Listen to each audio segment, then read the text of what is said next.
name is Gerald. I'm 83 years old. For 40 years I built a business with one goal: leave it to my children. My son David refused it. My daughter Karen said she wasn't interested. I built it for them, and they walked away. This is about the 40 years I spent building something nobody wanted. I started my hardware store in 1974. I was 34 years old, borrowed $18,000 from my father-in-law. Small store, 2 employees, me and 1 part-time helper. I worked 6 days a week, sometimes 7. Linda would bring dinner to the store because I couldn't leave. My kids grew up seeing me behind that counter. David was 8 in 1974. Karen was 6. I thought, I'm building this for them. Every long day, every hard decision, every dollar I reinvested instead of spending, I was building their future.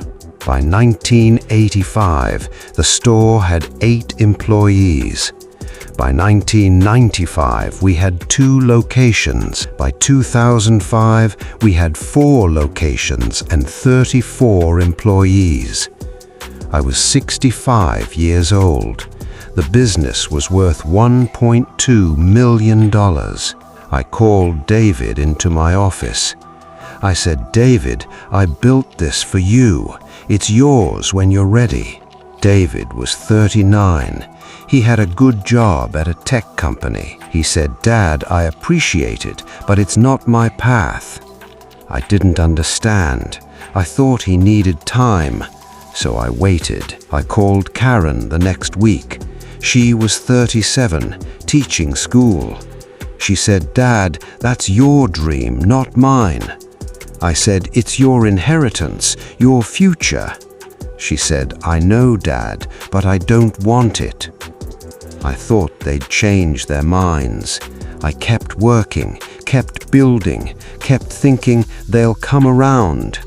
They didn't. In 2010, Linda got sick, cancer. I spent 2 years caring for her and running the business. She died in 2012. After she died, David said, "Dad, maybe it's time to sell." I said, "I built this for you and your sister." He said, "Dad, we never asked you to." That sentence hit me like a wall. We never asked you to. He was right. I had never asked them what they wanted. I just assumed. I assumed because I wanted this for them, they would want it too. I assumed my dream was their dream, but it wasn't. It was never their dream. In 2015, I had a heart attack. Minor, but the doctor said I needed to slow down. I called David again. I said, "David, I had a heart attack. I need help with the business." He came for 2 weeks, helped manage things while I recovered. But when I said, "Stay, take over," he said no. He went back to his tech job. I was 75 years old, running 4 hardware stores alone, with a bad heart, because my children didn't want what I built. In 2018, I finally accepted the truth. Nobody was coming. David had his life, Karen had hers. The business I spent 44 years building had no heir. I sold it in 2019. 4 locations, 34 employees, 44 years of my life. I sold it to a chain for $800,000, less than it was worth. They drove a hard bargain. They knew I was desperate.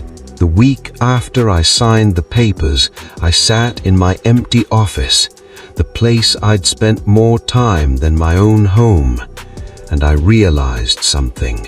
I spent 44 years building something for two people who never asked for it, and in doing so, I missed the life that was actually happening. I missed vacations. Linda wanted to go to Italy. We never went. I missed weekends, David's baseball games, Karen's recitals. I thought I was building their future, but I was just building, and they were living their lives without me in it. David called me after the sale. He said, "Dad, are you okay?" I said I sold it. He said, "I know. Are you relieved?" I said, "I don't know what I am." He said, "Dad, I know you built it for us. I know you sacrificed everything for it, and I'm sorry we didn't want it." I said, "Did you ever want it, even a little?" He was quiet for a moment. Then he said, "No, Dad, never." And that was the honest thing he ever said to me. He never wanted it, not for one day. And I spent 44 years building it for him. Here's what I finally understand at 83. You cannot build someone else's dream and call it sacrifice. You can only build your own dream and hope they appreciate it. David and Karen didn't reject me when they rejected the business. They just chose their own lives, the way I chose mine in 1974.